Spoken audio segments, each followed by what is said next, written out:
Movie शुरू होती है और हम 17 सितंबर का टाइम देखते हैं। हमें एक वॉइस मैसेज के जरिए बताया जाता है कि एक इलाके से एक अजीब वायरस से इन्फेक्टेड कुछ लोगों की बॉडीज मिली हैं और ये वायरस इतना खतरनाक है कि इंसान की बॉडी पर अजीब तरह के जंगली फंगस उगा देता है। साथ ही ये वायरस एक दूसरे के कांटेक्ट में आने से और तेजी से फैलता है। इसके बाद सीन शिफ्ट होता है और हमें 23 सितम्बर का दिन दिखाया जाता है, जहाँ एक जंगल में CDC फील्ड इन्वेस्टिगेशन का एक साइंटिस्ट उस फंगस का सैंपल लेने आता है। वो वहाँ के पानी को भी सैंपल के लिए रख लेता है। आगे उसे जंगल में एक जगह फंगस के काफी पेड़ मिलते हैं। फिर वो उनकी फोटो लेने लगता है। यहाँ उसे इंसानों के बॉडी पार्ट्स भी मिलते हैं जो बुरी तरह फंगस से इन्फेक्टेड थे। खैर यहाँ से सैंपल लेने के बाद वो एक टेंट में पहुँचता है, जहाँ उसे एक आदमी की डेड बॉडी मिलती है। वो आदमी भी इसी वायरस की वजह से मरा हुआ होता है। वो बॉडी देखने में काफी डरावनी लग रही थी। जब वो साइंटिस्ट उस बॉडी पर से सैंपल ले रहा होता है, तभी वो डेड बॉडी उठ जाती है और साइंटिस्ट का मास्क हटाकर अपने स्पर्म उसके मुंह पर थूक देती है। इस वजह से अब वो साइंटिस्ट भी इस वायरस से इन्फेक्टेड हो जाता है। अब वो साइंटिस्ट घबराकर वहाँ से भागने लगता है। फिर हम देखते हैं कि वो डेड बॉडी टेंट से बाहर आने लगती है और अब वो बॉडी सांस भी ले रही थी, यानी वो अब भी जिंदा है। साइंटिस्ट यहाँ से भागता हुआ जंगल में एक छोटे केबिन के पास वाले तालाब के पास आ जाता है और फिर वो उस तालाब के पानी में जाकर बेहोश हो जाता है। अब सीन 25 सितंबर पर शिफ्ट होता है। हम एक आदमी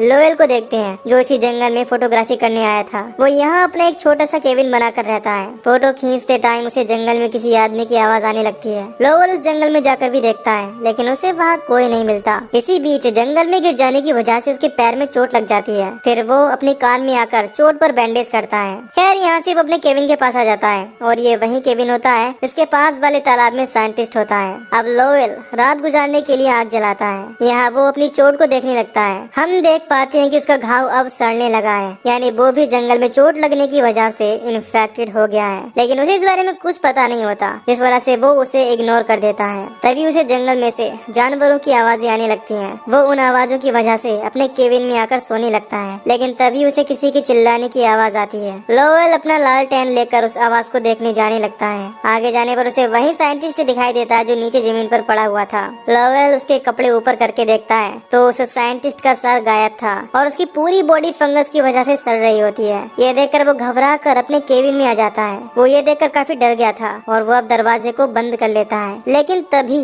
उसे याद आता है कि उसका फोन तो कार में ही रह गया। फिर वो फोन लेने के लिए जैसे ही कार में जाता है, तभी उसे साइंटिस्ट की बॉडी कार के नीचे से पकड़ने लगती है, लेकिन लोएल किसी तरह वहाँ से बचकर अपने केबिन में आ जाता है और दरवाजे को अच्छी तरह से बंद कर देता है। तभी उसे केबिन के ऊपर से आवाजें आने लगती है। वो वहाँ जाकर देखने लगता है तो वहाँ उस साइंटिस्ट की बॉडी होती है। इस बार वो लोएल को पकड़ लेती है और उसे बुरी तरह से इन्फेक्टेड कर देती है। अगली सुबह जब लोएल को होश आता है तो उसकी आधी बॉडी इन्फेक्टेड हो चुकी थी। अब वो किसी तरह अपनी कार में आकर बैठ जाता है और वहाँ से जाने लगता है। उसके एक तरफ के हाथ और पैर सड़ने लगे थे। खैर अगले सीन में हम एक लड़की मीडो को देखते हैं जो जंगल में अकेले कैंपिंग करने आई थी। वो लोएल की कार को आता हुआ देख लेती है और उसे रुकवाकर उससे लिफ्ट मांगने लगती है। वो उसे अपनी कार में बैठने को कह देता है। फिर वो दोनों आगे जाने लगते हैं। कुछ देर बाद लोएल से ठीक से कार नहीं चलती। इसके बाद मीडो उससे पूछती है कि क्या वो ठीक है। तभी लोएल उसे पकड़ने लगता है। मीडो खुद को बचाकर उससे दूर भागने लगती है। लोएल भी उसका पीछा करने लगता है। अब वो उससे बचकर एक पेड़ के पीछे छिप जाती है। तभी वो उसे अपनी तरफ आता हुआ देख लेती है और यहाँ से बचकर भागने लगती है। इधर लोएल की बॉडी अब चलने लायक नहीं रहती, क्योंकि उसकी बॉडी में अब फंगस पूरी तरह फैल गया था। वो एक पेड़ के पास आकर बैठ जाता है और यहीं पर बेहोश हो जाता है। इधर मीडो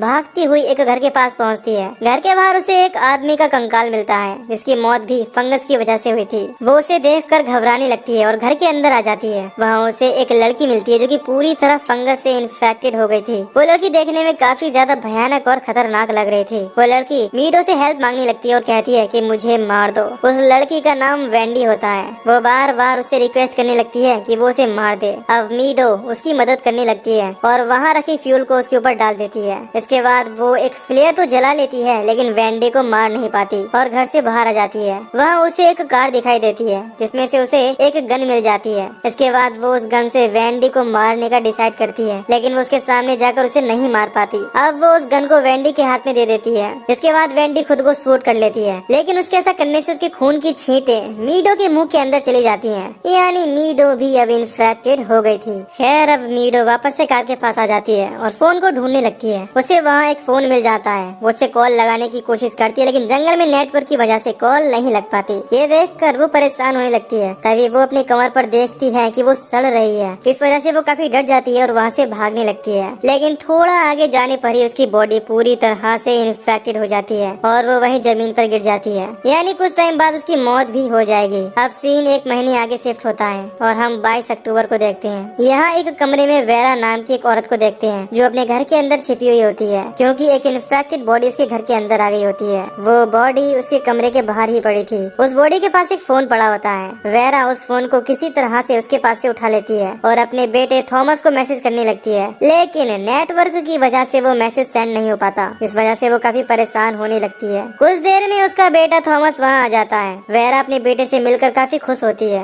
थॉमस बताता है कि वो अपने बड़े भाई के घर से आ रहा है, लेकिन उसे वहाँ कोई नहीं मिला। वो आगे कहता है कि हमें जल्दी से यहाँ से जाना होगा। इसके बाद वो दोनों यहाँ से जाने लगते हैं। इसी बीच हम देखते हैं कि वो बॉडी अजीब तरह से मूवमेंट कर रही है। थॉमस बताता है कि उसने रेडियो पर सुना है कि फिलहाल कोलंबस सेफ जगह है, इस वजह से हमें वहाँ जाना चाहिए। थॉमस जब गैरेज से अपनी कार निकालता है तो उसे लगता है कि कोई उसके गैरेज में है। वो अपनी मॉम को कार में छोड़कर अंदर चेक करने के लिए चला जाता है, लेकिन उसे वहाँ कोई नहीं मिलता। खैर अब वो अपनी कार लेकर यहाँ से निकल जाते हैं। थॉमस कार को लेकर अपने भाई एवरी के गैरेज में आ जाता है। वो दोनों मिलकर एवरी को ढूंढने लगते हैं, लेकिन वो उन्हें वहाँ नहीं मिलती। आगे उन्हें गैरेज में एवरी का कुछ सामान मिलता है। फिर थॉमस उस सामान को अपनी कार में रखने लगता है। उन्हें ऐसा करते हुए एक इन्फेक्टेड आदमी देख लेता है। जब वो दोनों और सामान लेने के लिए गैरेज में जाते हैं तो वो इन्फेक्टेड आदमी उनकी कार में आकर छिप जाता है। इधर उन्हें गैरेज में 2 इन्फेक्टेड लड़कियां मिलती हैं। उनमें से एक लड़की के मुंह में से कुछ टेंटिकल भी बाहर निकलने लगते हैं, यानी ये वायरस अब और भी एडवांस हो रहा था, यानी कि म्यूटेट हो रहा था और इंसानों को खतरनाक क्रीचर में बदल रहा था।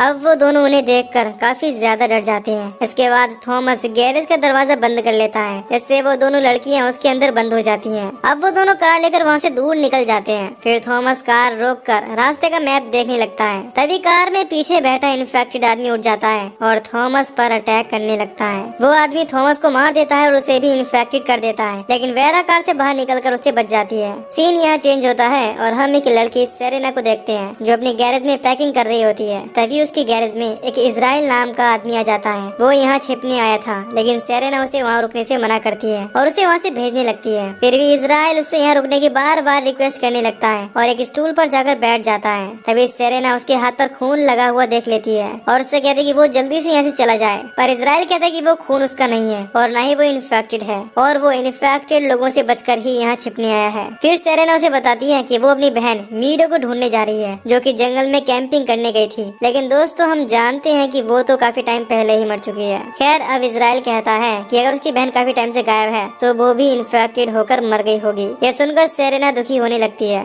अब आगे इजराइल बताता है कि वो कुछ टाइम पहले ही यहाँ अपनी वाइफ के साथ रहने आया है, लेकिन अब उसकी वाइफ से ढूंढने पर भी नहीं मिल रही है। उसकी बातें सुनने के बाद सेरेना उसे अपने घर में रहने की परमिशन दे देती है। कुछ देर बाद गैरेज के दरवाजे पर कोई लड़की आती है और मदद मांगने लगती है। इजराइल उसकी आवाज सुनकर पहचान लेता है कि वो उसकी वाइफ है। फिर वो उसे अंदर लाने के लिए घर के बाहर जाने लगता है। तभी सेरेना कहती है कि अगर तुम बाहर गए तो फिर मैं तुम्हें अंदर नहीं आने दूंगी, लेकिन इजराइल फिर भी बाहर चला जाता है। तभी सेरेना दरवाजे को बंद कर लेती है। अब इजराइल अपनी वाइफ को लेकर अंदर आने लगता है, लेकिन सेरेना ने दरवाजा बंद कर रखा था, जिस वजह से वो अंदर नहीं आ पाता। फिर सेरेना को रियलाइज होने लगता है कि उसे उनकी मदद करनी चाहिए। अब सेरेना उन्हें गैरेज के अंदर ले आती है। इजराइल की वाइफ का नाम लिली होता है। वो लिली को एक जगह लेटा देता है। वो कहने लगती है कि उसकी कमर पर कुछ लगा हुआ है। हमें पता चलता है कि उस पर किसी इन्फेक्टेड इंसान का टेंटिकल लगा हुआ है। इजराइल उसे छुटाकर नीचे फेंक देता है। फिर हम देखते हैं कि लिली की कमर पर उस फंगस ने घाव कर दिए हैं, यानी अब वो भी इन्फेक्टेड हो गई है। अब लिली को बहुत ही ज्यादा परेशानी होने लगती है और कुछ टाइम में उसकी सांसें चलनी बंद हो जाती है। इसके बाद उसकी बॉडी में अजीब मूवमेंट होने लगती है और उसके अंदर से हड्डियों के टूटने की आवाजें आने लगती हैं। फिर सेरेना उस पर कंबल डाल देती है और उसे शांत करने की कोशिश करती है। इसके बाद उसकी कमर में कुछ हलचल होने लगती है और सेरेना डर की वजह से उसे दूर हट जाती है।